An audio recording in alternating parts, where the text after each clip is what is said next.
말씀의 제목은 포도나무 비유가 주는 교훈입니다. 포도나무 비유가 주는 교훈.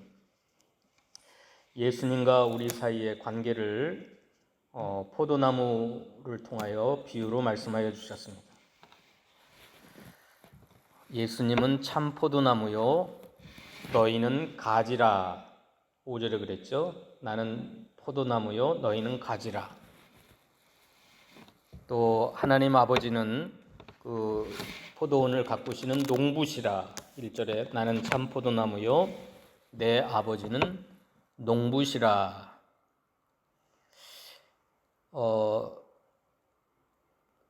이건 비유라 그랬습니다. 예수님과 우리의 관계를 포도나무와 그 가지를 통하여 말씀해 주셨습니다.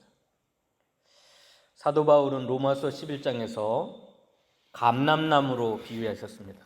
예수님은 참 감람나무고 우리는 돌 감람나무였는데 원가지를 잘라내고 유대인들을 버리시고 돌 감람나무인 이방인들을 참 감람나무 예수님께 접붙였다 그랬습니다.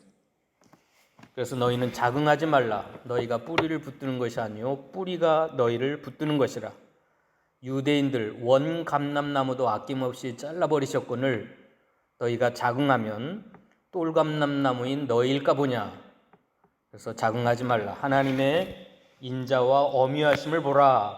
하나님의 사랑과 그 무서운 진노를 보라고 사도 바울은 감람나무를 통하여 하나님과 우리 사이의 관계를 설명했습니다. 이 포도나무 비유는 예수님이 하신 비유지만 구약 성경에서도 계속해서 포도나무와 그 비유를 통하여 하나님과 우리의 관계를 말씀해 주셨습니다. 한번 찾아봅시다. 시편 80편 8절 말씀입니다. 11절까지 한번 읽어봅시다.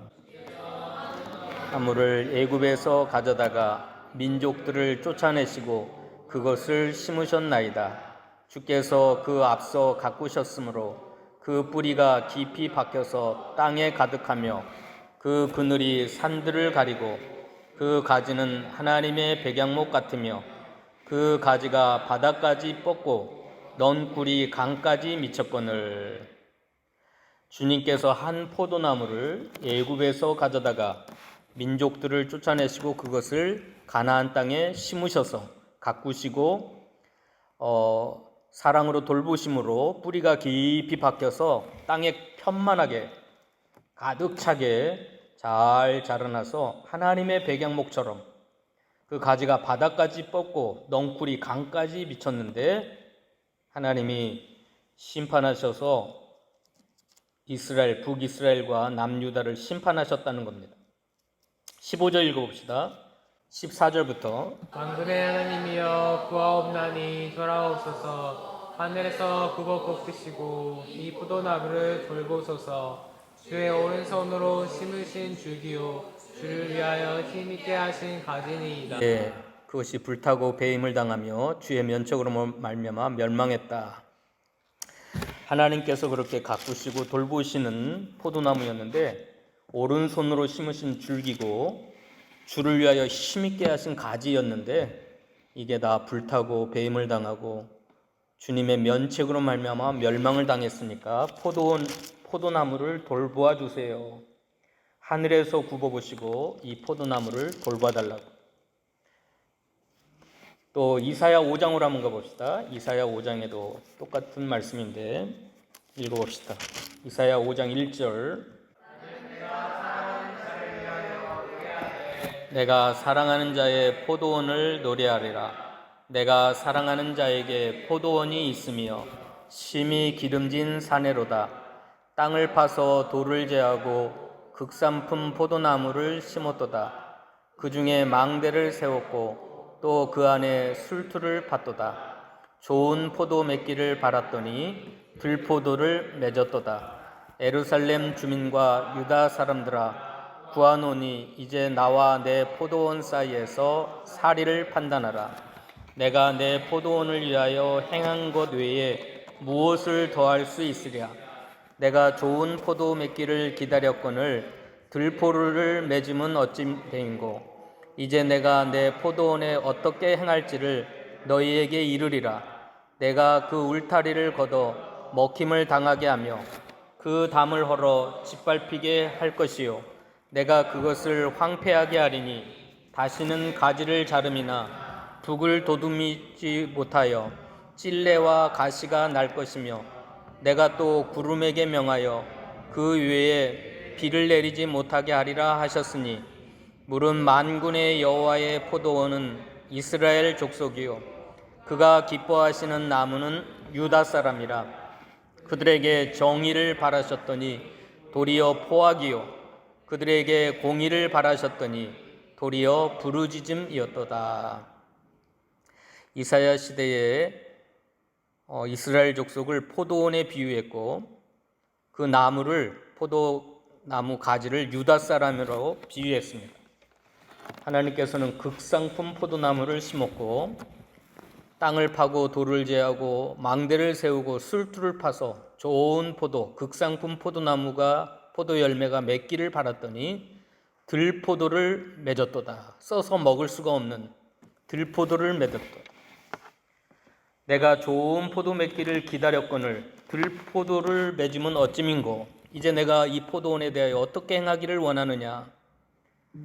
울타리를 다 걷어버리고 먹힘을 당하게 하고 그 담을 헐어 짓밟히게 하고 그것을 황폐하게 하리니 다시는 하나님의 돌보심이 없이 가지를 다름이나 북을 돋우지 못하여 찔레와 가시가 날 것이고 구름에게 명하여 비를 내리지 못하게 하리라. 왜냐하면 만군의 여호와의 포도원은 이스라엘 족속이요 그가 기뻐하는 나무는 유다 사람이라. 그들에게 정의를 바라셨더니 도리어 포악이요 그들에게 공의를 바라셨더니 도리어 부르짖음이었도다. 하나님이 원하시는 극상품 포도 열매는 뭐냐면 정의와 공의였습니다. 정의와 공의. 그런데 그들은 들포도를 맺었어요. 포악과 부르짖음.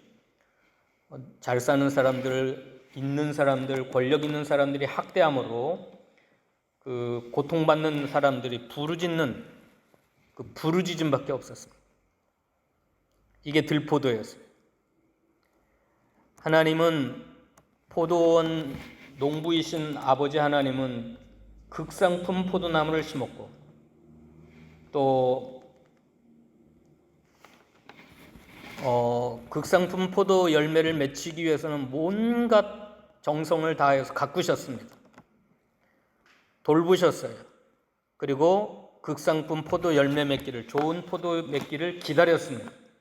그런데 이사야 시대에 들포도를 맺음으로 하나님께서 바벨론 나라를 데려다가 그들을 심판해서 망하게 했고 70년 동안 바벨론 포로 생활을 노예 생활을 하게 했다는 겁니다. 하나님이 원하신 건 극상품 포도 열매였습니다. 그게 뭐였어요? 이사야 시대에는 정의와 공의였습니다.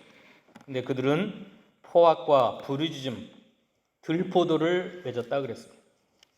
한 군데만 더 찾아봅시다. 한 군데만. 호세아 시대. 이건 북이스라엘 나라입니다. 이사야는 남유다에 관한 말씀이고 호세아는 북이스라엘, 북쪽 이스라엘에 대한 말씀입니다. 호세아 10장.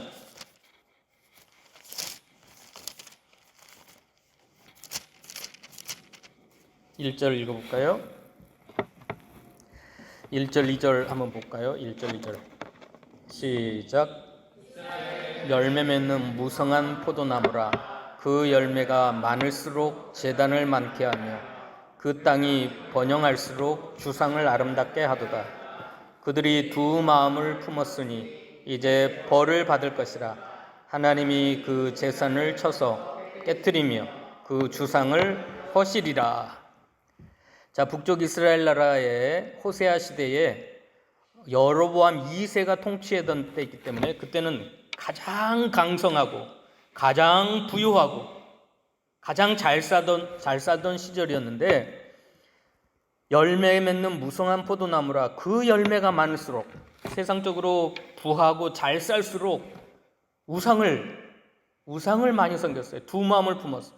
2절에 그들이 두 마음을 품어가지고 하나님도 섬기고 우상도 섬기고 제단을 많게 하고 주상, 아세라 주상, 바알 주상을 세워가지고 그들이 우상을 섬김으로 하나님의 벌을 받아서 아스리아, 북쪽 이스라엘 나라는 아스리아에 의해서 700년도에 다 망하고 남쪽 유다는 다시 70년 만에 회복되었지만 북이스라엘은 아주 망하고 말았습니다. 하나님이 북이스라엘 나라에 요구하셨던 건 12절입니다. 10장 12절 읽어볼까요? 무슨 열매를 맺기를 원했는가? 너희가 자기를 위하여 공의를 심고 인애를 거두라. 너희 묵은 땅을 기경하라. 지금이 곧 여호와를 찾을 때니 마침내 여호와께서 오사 공의를 빛처럼 너희에게 내리시리라. 예, 북이스라엘 호세아 시대에 타락한 세상적으로 육신적으로 잘 살면 잘 살수록 하나님을 더 섬겨야 되겠는데 부유해질수록 우상을 더 두 마음을 품어 우상을 섬김으로 하나님이 책망하시기를 너희는 자기를 위하여 공의를 심고 인애를 거두라. 하나님이 원하시는 포도 열매는 공의와 인애, 사랑이었습니다. 사랑과 공의, 이걸 심으라. 지금이 여호와를 찾을 때니 마침내 오셔서 공의를 비처럼 너희에게 내리실 거니까 하나님을 찾고 묵은 땅을 기경하고 인애와 사랑과 공의의 열매를 맺으라는 거예요. 사랑과 공의의 열매를 맺으라. 그런데 안타깝게도 호세아 선지자의 이 말씀을 듣고도 회개하지 않으므로 아수르 나라에 의해서 726년경에 완전히 망하고 말았습니다. 북이스라엘은 완전히 망했고 또 이사야 선지자가 남유다에게 그렇게 포도원을 노래하면서 너희가 들포도를 맺었다고 책망했지만 그들이 회개하지 않으므로 바벨론 느부갓네살 왕에 의해서 그들이 쫄딱 망하고 70년 동안 비참하게 노예 생활하다가 하나님의 은혜로 하나님의 국률로 70년 만에 다시 돌아와서 유다 나라는 남쪽 유다 나라는 기사회생 겨우 살아남았습니다. 자, 오늘 포도원 농부이신 하나님은 참포도나무를 심었다 그랬어요. 이게 바로 극상품 포도나무입니다. 근데 참포도나무, 극상품 포도나무는 예수님이라고 그랬어요. 오늘 본문으로 돌아봅시다. 15장 1절에 나는 참포도나무요 내 아버지는 농부라. 농부이신 하나님 아버지께서 참포도나무, 극상품 포도나무를 우리에게 주셨어요. 그 극상품 포도나무는 예수님입니다. 예수님을 우리에게 주셨고 우리 가지를 예수님에게 접붙였어요. 5절 읽어봅시다. 5절 시작. 나는 포도나무요 너희는 가지라. 예, 참 포도나무를 우리에게 주셔가지고 그 참 포도나무, 극상품 포도나무에다가 우리를 접붙여 주셨어요. 그리고 농부이신 하나님 아버지께서는 열매를 원하셨어요. 열매를 맺지 않냐면 어떻게 되는가 한번 봅시다. 2절 읽어봅시다. 불은 내게 붙어있어 열매를 맺지 아니하는 가지는 아버지께서 그것을 제거해 버리시고. 예, 열매를 맺지 않는 가지는 어떻게 한다 그랬어요? 제거해 버린다. 잘라버린다. 로마서 11장에 원줄기인 유대 민족을 하나님이 잘라버렸는데 그리고 그 대신에 돌감람나무인 이방인을 접붙였다. 그러므로 너희는 자긍하지 말라. 원줄기도 아끼지 않고 자르신 하나님께서 너희일까 보냐. 하나님의 인자와 공의를 보라 하시면서 자긍하지 말라. 이방인들에게 경고하셨습니다. 하나님은 열매 맺지 않는 가지는 아낌없이 잘라 제거해버린다 그랬어요. 그리고 어떻게 한다 그랬어요? 6절 읽어봅시다. 열매를 맺지 않으면 어떻게 되는가? 사람이 내 안에 거하지 아니하면 가지처럼 밖에 버려져 마르다니 사람들이 그것을 모아다가 불에 던져 사르느니라. 예, 제거해버리시고 밖에 버리워지고 빼싹 말라지고 사람들이 그것을 모아다가 불에 던져 살라버린다. 얼마나 비참합니까? 북이스라엘 나라에서는 호세아 선지자의 책망을 듣지 않아서 회개하지 않으므로 공의와 사랑의 열매를 맺으라. 여호와를 찾으라. 지금은 여호와를 찾을 때다. 그렇게 경고해 주셨건만 북이스라엘 나라가 여로보암 2세 때에 전혀 회개하지 않았어요. 그 말씀을 듣지를 않았어요. 그러니까 하나님이 북쪽에 있는 아수르 나라를 보내가지고 그들을 완전히 726년에 완전히 멸망시켰습니다. 또 남쪽 유다 백성은 이사야 선지자, 미가 선지자, 수많은 선지자를 보내가지고 왜 들포도를 맺었느냐?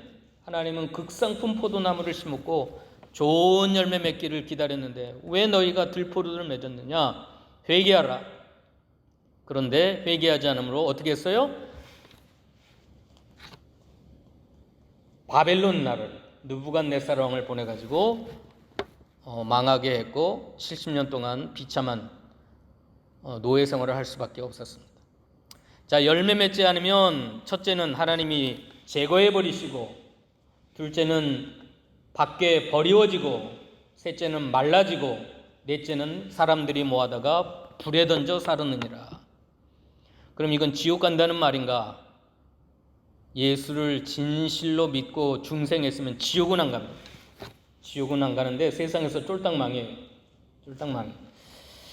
이게 불같은 고통, 시험을 당한다. 지옥불과 같은 고통을 당하지만 그 영혼은 주 예수의 날에 겨우 구원을 받지만 불에서 건진받은 것처럼 부끄러운 구원에 참여한다.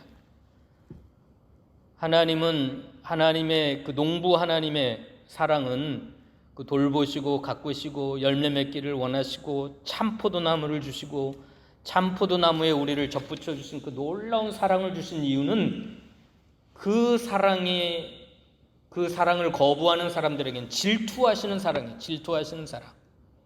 그래서 열매 맺기를 바라셨지만 열매 맺지 않으면 찍어서 제거해 버리시고 밖에 버리워지고 말라지고 사람들이 그걸 모아다가 불에 던져 살려내자. 지옥 간다는 건 아니고 진짜 예수 믿는 사람은 지옥에는 안 가요. 그러나 고린도전서 3장에 보면 불 속에서 구원받은 것처럼 부끄러운 구원 한번 읽어봅시다. 고린도전서 3장 15절. 그 공적이 불타면 해를 받으리니 그러나 자신은 구원을 받되 불 가운데서 받은 것 같으리라. 자, 하나님이 우리의 삶을 다 불태워버리는데 지옥 간다는 말이 아니라 그러나 자신은 구원을 받되 불 가운데서 받은 것 같이 부끄러운 구원, 해받는 구원.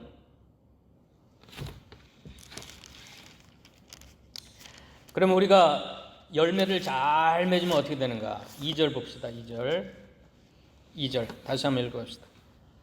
하나님이 기다리시고 원하시는 극상품 포도 열매를 잘 맺으면 어떻게 되는가? 2절 시작.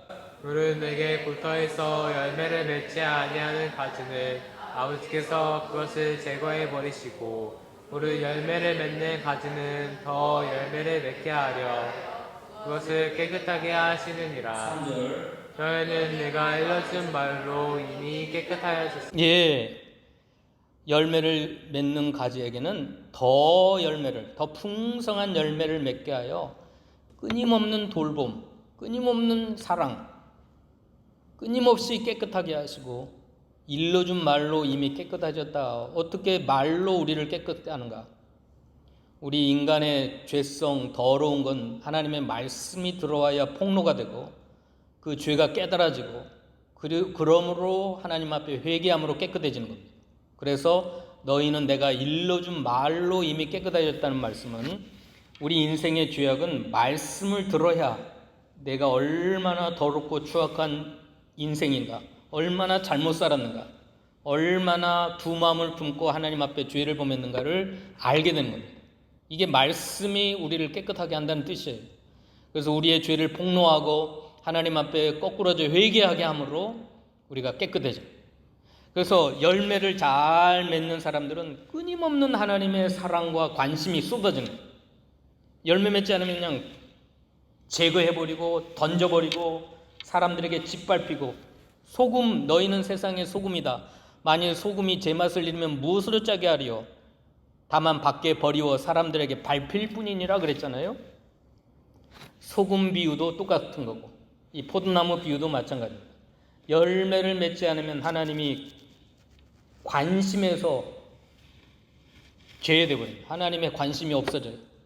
그러면 막 마음대로 살겠죠. 하나님의 징계가 없고 하나님의 관심이 없으니까 자기 마음대로 살다가 세상에서는 쫄딱 망하고, 그러나 지옥은 가잖아요. 지옥은 가지 않고 겨우 자신은 구원을 받되 부끄러운 구원. 하나님 앞에 설 때 영광과 존귀와 칭찬이 있어야 되는데 아무런 영광도 없어요. 부끄러운 구원에 참여하게 된다. 근데 하나님께서 열매를 맺는 사람은 끊임없이 깨끗하게, 여러분 유튜브 들어가서 포도 농사 짓는 거 보세요. 계속 잘라주고 껍데기 벗겨주니까 포도나무는 고통스럽죠. 고통스러워. 끊임없이 껍데기를 벗겨주고 잘라내고 막 그러니까 고통은 고통스럽지만, 그러나 열매는 많이 맺는 거예요. 그래서 하나님이 우리를 간섭하실 때가 우리가 좋은 거예요. 좋은 거예요. 하나님이 내버려 두시면 상실한 마음대로 내버려 두셨다. 로마서 2장에 보니까 상실한 대로 내버려 둔 게 가장 큰 심판이라고 그랬어. 두 마음을 품고 하나님을 멀리 그 열매 맺지 않으면 하나님이 아무런 관심을 두지 않아요. 별짓 해도 징계도 없고 관심도 없고. 그게 무서운 겁니다. 두 번째로 우리가 열매를 잘 맺으면 어떻게 되는가? 8절 읽어봅시다. 8절. 너희가 열매를 많이 맺으면 내 아버지께서 영광을 받으실 것이요 너희는 내 제자가. 우리가 열매를 잘 맺으면 극상품 포도나무 열매, 예수님을 통해서 주시는 좋은 포도나무 열매를 맺으면 내 아버지께서 영광을 받으실 것이다. 너희는 내 제자가 되리라.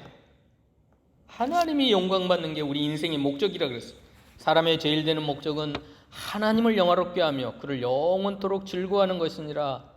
그러니까 하나님을 영광스럽게 하는 게 우리 인생의 최고의 인생의 목적인데, 그 인생의 목적대로 잘 사는 것이 바로 열매를 많이 맺는 겁니다. 그리고 우리는 주님의 제자가 된다. 마지막으로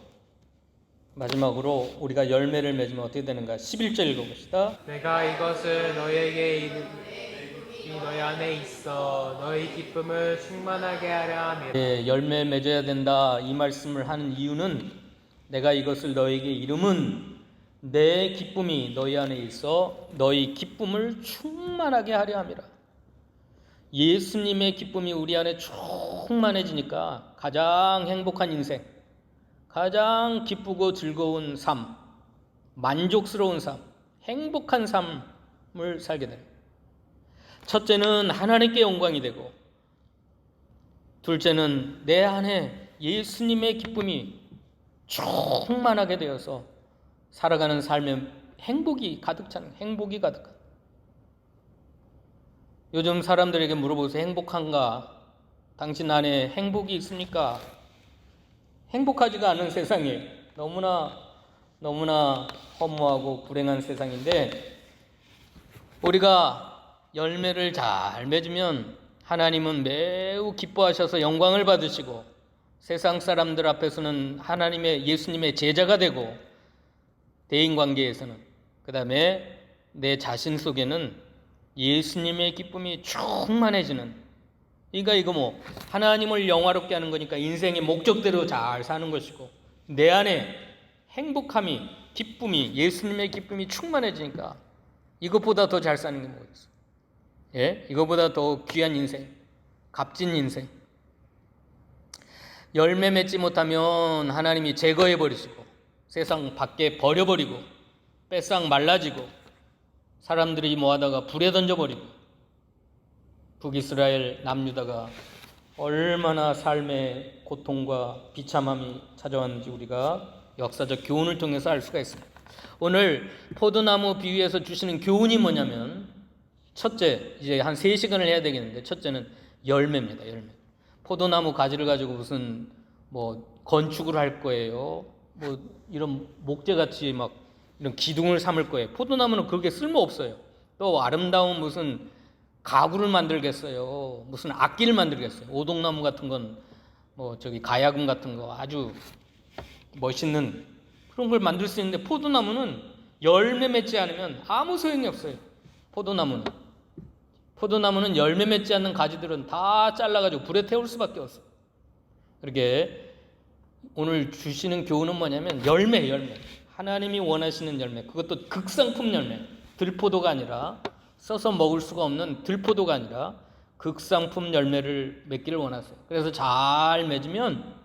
열매를 잘 맺으면 끊임없는 관심, 하나님의 끊임없는 돌봄이 올 것이고 하나님은 매우 기뻐하셔서 영광을 받으실 것이고 세상 사람들에게는 우리가 예수님의 제자로 나타날 것이고 우리 자신 안에는 예수님의 기쁨이 충만하게 될 줄로 믿습니다. 여러분, 포도나무 가지로서 하나님께서 여러분을 참 포도나무 되신 예수님을 보내주셨고 거기에 접붙여 주셨는데 열매 맺는 여러분 되시기를 축원합니다. 기도하십시다.